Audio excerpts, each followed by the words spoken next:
చెప్పాడు. బట్ ఒక సూటి ప్రశ్న అక్కగారు అంటే మీరొకసారి ఆయనకి చెప్పండి.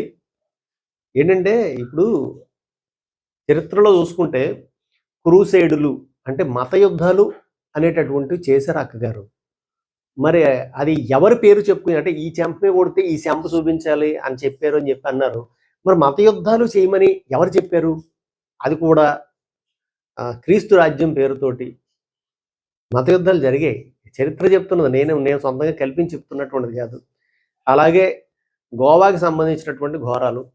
సో, గోవా చాలామంది అంటే బీరేసి చల్లగా బీచ్‌లో కాళ్ళు తడిపేసుకొని, నిక్కర్లేసుకొని కూర్చొని వచ్చేసేటటువంటి ఏదో ఒక కల్చర్ అని చెప్పేసి అనుకుంటారు గానీ, ఆ గోవా సాక్షిగా జరిగినటువంటి పోర్చుగీస్ వార్ అవ్వచ్చు, ఫ్రెంచ్ వార్ అవ్వచ్చు, డచ్ వార్ అవ్వచ్చు, చివరిలో బ్రిటిష్ వార్ అవ్వచ్చు.